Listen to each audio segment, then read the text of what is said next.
banal na araw sumikat, halina't sumambang lahat sa nanaog na liwanag.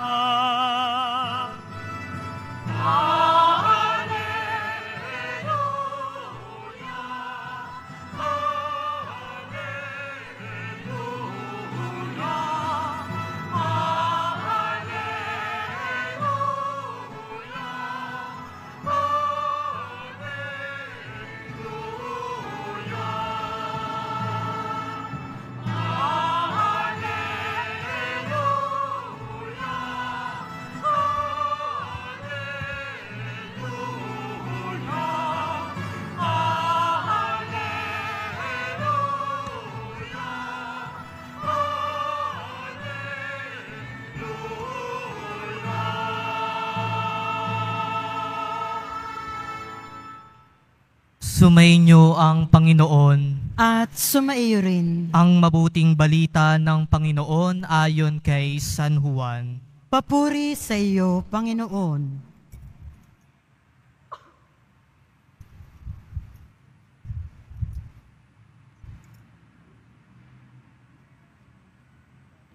Noong panahong iyon, minabuti ni Jesus na magpunta sa Galilea.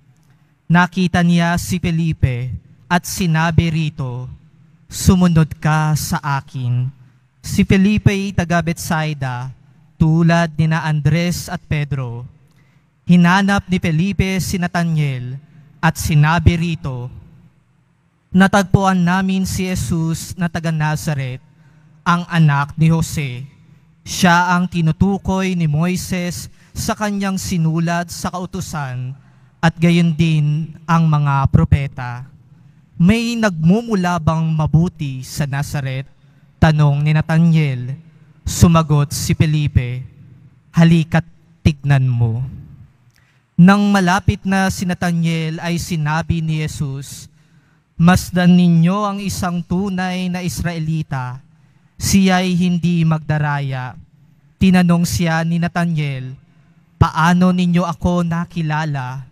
Sumagot si Jesus, "Bago ka patawagin ni Felipe, nakita na kita nang ikaw ay nasa ilalim ng puno ng igos.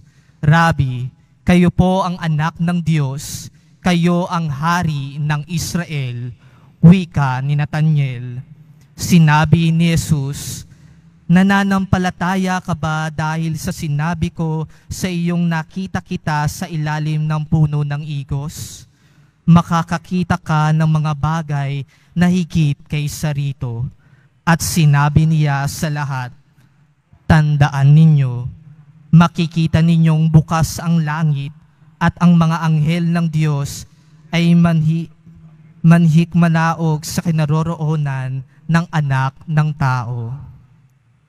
Ang mabuting balita ng Panginoon.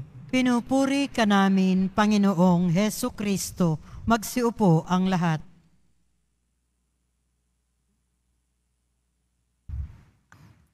Magandang tanghali po sa inyong lahat at maligayang pagdating sa tahanan ng ating mahal na pong Hesus Nazareno.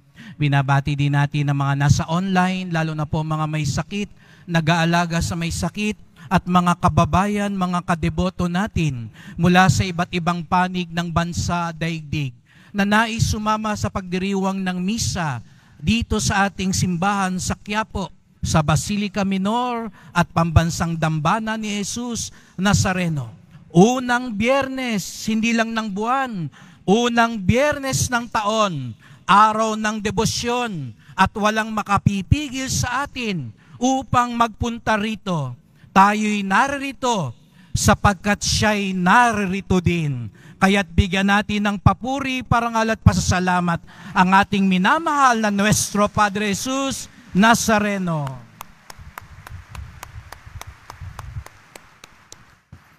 At sabihin mo nga sa katabi mo, pagpalain ka ng Diyos.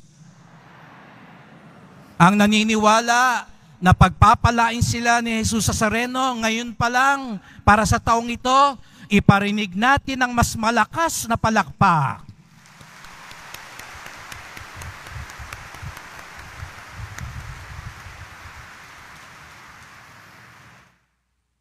Talaga pong kamangha-mangha po kayong mga deboto. Bagamat mahirap pagpasok pa lang ng simbahan, masikip, mainit, pero narito po kayo, lalo na po yung mga nasa labas, bahagi pa rin ho kayo ng ating pagdiriwang.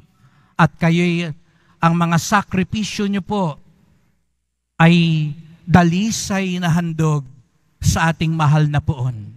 At napakaganda po na habang tayo naghahanda sa kapistahan ngayong ika-6 na araw ng nobenaryo, ang mga pagbasa natin alawang bagay, hinahanda tayo sa kapistahan. Nung isang araw, kung matatandaan ninyo, nagsimula ito ng pinapakilala ni San Juan Bautista si Jesus Nazareno. Kaya nga't itinuro niya si Jesus Nazareno bilang kordero ng Diyos.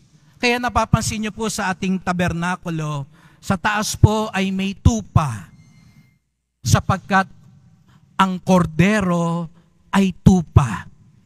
Si Jesus Nazareno, ang kordero ng Diyos, ang alay para sa ating kaligtasan. At dahil dito, naakit si Andres at si Pedro.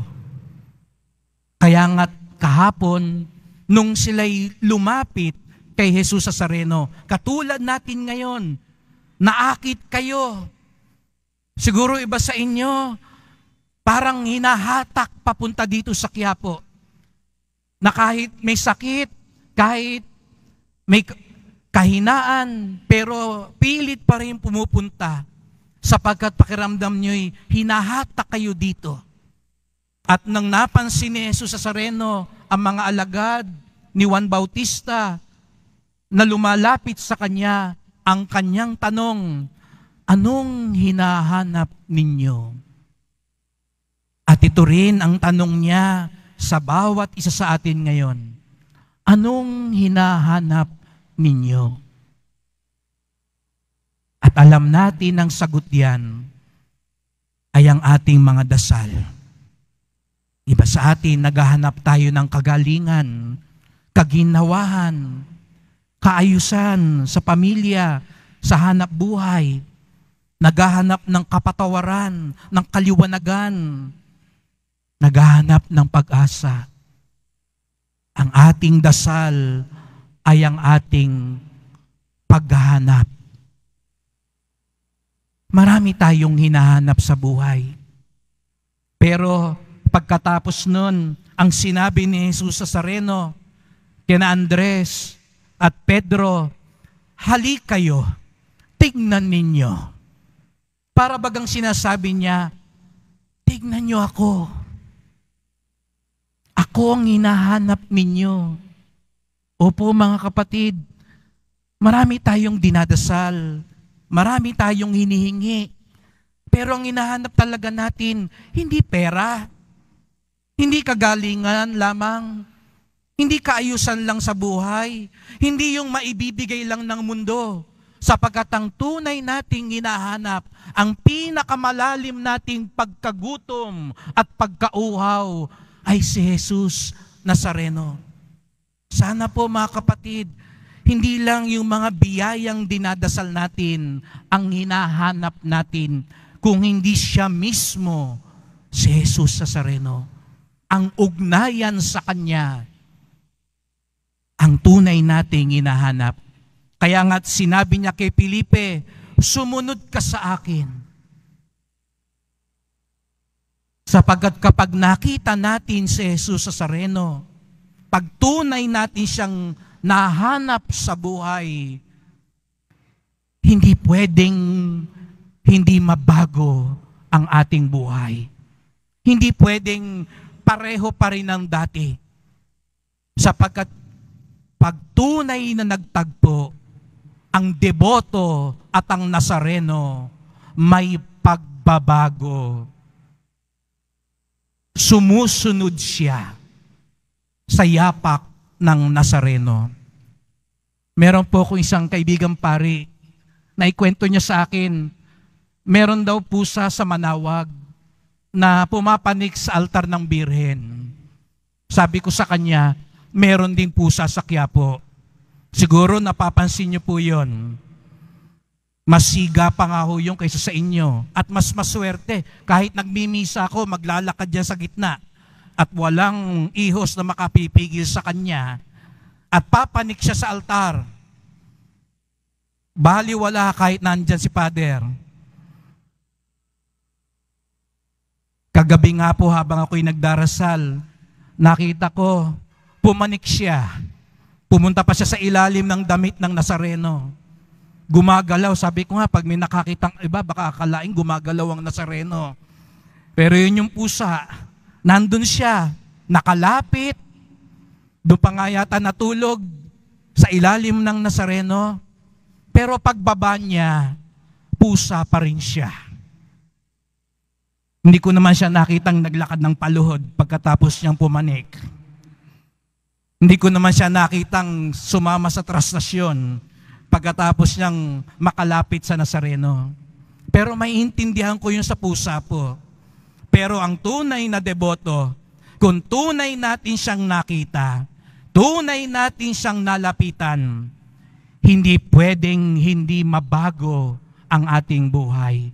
Katulad nga ng sinabi ni San Juan sa unang pagbasa, tayo'y magiging kapanalig ng katotohanan, ng kabutihan, kalaban ng kasalanan, sapagkat tunay nating nakita si Jesus. At napakaganda sapagkat ang tema natin sa nalalapit na piyesta ay ibig naming makita si Jesus.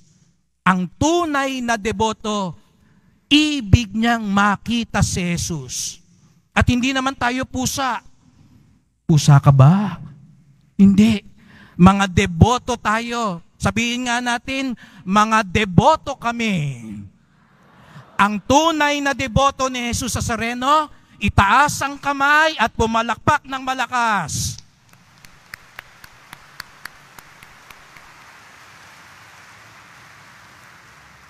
At ang tunay na deboto, kapag nakita niya si Jesus Nazareno, ipapakita din niya si Jesus Nazareno. Kaya't narinig natin si Andres, tinawag niya si Pedro, halika, nakita ko ang Mesiyas. Si Felipe, tinawag niya si Nathaniel, nakita ko na ang sugo ng Diyos. Sapagkat pag nakita mo si Jesus Nazareno, hindi pwedeng hindi mo siya ipakita din sa iba. Kaya't sa nalalapit na kapistahan, ito yung ating unti-unting ginagawa. Ngayon po, ginagawa natin ngayon yan. Alam ko po, napakahirap. Isa lang ang pasukan natin. Pasensya na po. Pero para lang maging maayos at ligtas ang lahat. Pero mamaya, pagkatapos ng misa, lahat tayo lalabas. Dahil alam natin, ngayon pa lang siguro, nasa palangka na, sa Villalobos na ang mga tao. Mamaya, papasok din sila. Magbibigay daan tayo sapagkat alam natin, ibig din nilang makita si Jesus. Nakita na natin siya ngayon, mamaya naman, hahayaan natin ng iba makita si Jesus. Simpleng bagay, pero isang handog at pagbibigay ng sarili. Kaya nga sa nalalapit din traslasyon, alam ko, marami sa mga deboto, gustong-gusto nilang sumampa, umakyat.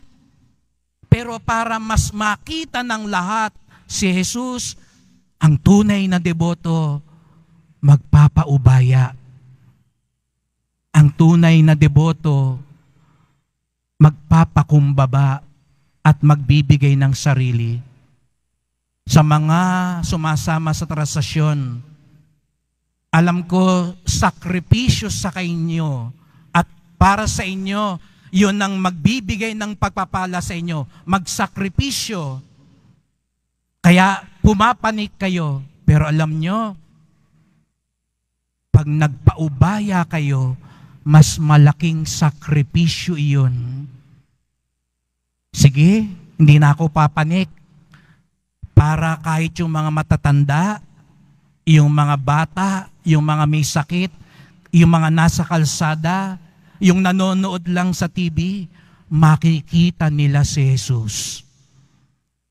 At kung ganun tayo, mas dakila at dalisay ang sakripisyong yon. Yung pumani ka, ikaw lang yung nagsasakripisyo.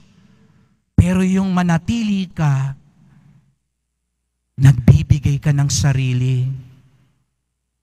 Ikinokonsidera mo ang ibang tao. At yun ang tunay na deboto. Sapagkat hindi lang siya kontento na siya lang ang makakita kay Jesus, siya lang ang makalapit kay Jesus. Ang bunga ng kanyang pakakita kay Jesus, ipapakita din niya si Jesus. Pero mga kapatid, hindi lang yung sapat na makita natin ang rebulto at estatwa ng Nazareno. Hindi lang sapat na maipakita natin sa traslasyon ang imahe ng Nazarenong nag-iisa sa andas, sa taas. Sapagkat higit sa lahat, kung tunay nating nakita si Jesus, ipapakita natin siya sa ating buhay. Kung nakita mo si Jesus, nahanap mo si Jesus, katulad ni Jesus, maawain ka. Nagsasabi ka ng totoo, makatarungan ka, nagpapatawad ka, bukas ang palad mo sa mga nangangailangan. Nitong 2 araw na nakaraan, ginanap po ang mga blessing ng replika, kasama po ang ating mga pari. Na-exercise kami. Nung isang araw, 4 na oras ang pagbebendisyon. Sapagat iba't ibang mga imahe ng Nazareno. Kahapon, halos 300 mga imahe. Iba't ibang itsura. May mga gahigante, may mga maliliit, tangan ng mga bata, kay gaganda na mga replika ng Nazareno. Alam niyo ba ang pinakamagandang replika ng Nazareno? Alam niyo po ba kung ano ang pinakamaganda na replika? Gusto niyo pong makita yon? Tingnan niyo po ang katabi ninyo. Sapagkat tayo ang tunay at dapat na replika ng Nazareno. Tayo ang magpapakita ng mukha ng Nazareno sa maraming tao. Yun ang tunay na deboto at nakakita. Hindi mo na kailangan magpahaba ng buhok at magkaroon ng balbas at bigote. Hindi mo kailangan magsuot ng t-shirt ng Nazareno o magsuot ng medalyon. Mamaya, sana pag-uwi ninyo o paglabas pa lang dyan, kahit hindi nyo sinabing galing kayong Quiapo, sana mapansin ng mga kasama mo sa bahay o sa opisina, uy, galing ka siguro sa Quiapo. At tatanungin mo, paano mo nalaman? Kasi nakangiti ka. Kasi ang bait-bait mo, pinautang mo ako agad. Kasi ang sarap mo magluto ngayon, parang ganado ka magtrabaho. Galing ka siguro sa Quiapo. Sapagkat nabasbasan ka at ngayon ipinapakita mo si Jesus Nazareno sa mga taong kaharap mo. Sa misang ito po ang ipagdasal natin. Pag hindi ka nagbago, pag hindi mo kamukha ang Nazareno, tandaan niyo yung pusa ng Quiapo. Pagkalapit-lapit, pero walang nabago. Hindi naman tayo pusa, deboto tayo. Kaya sama-sama po tayo magdasal. Mahal na pong Jesus Nazareno, naririto po kami sapagkat tinawag niyo po kami. At ngayon po, sinasabi niyo sa amin, halik kayo, tignan niyo ako. hali kayo, sundan niyo ako. Nandito po kami sapagkat ibig po naming kayong makita. Ibig naming makita ang iyong pagpapatawad, ang iyong kagalingan, ang iyong lakas. Tanggapin niyo po ang aming mga pasasalamat at pananalangin. At mahal na pong Jesus Nazareno, sa aming pagkakita sa iyo, nawa maipakita ka namin, hindi lang sa traslasyon, kung hindi maipakita ka namin sa aming buhay. Sapagkat ang tunay na alagad mo, nakita ka at ipinapakita ka. Mahal na pong Jesus Nazareno, kawaan niyo po kami, basbasan niyo po kami. Amen. Amen.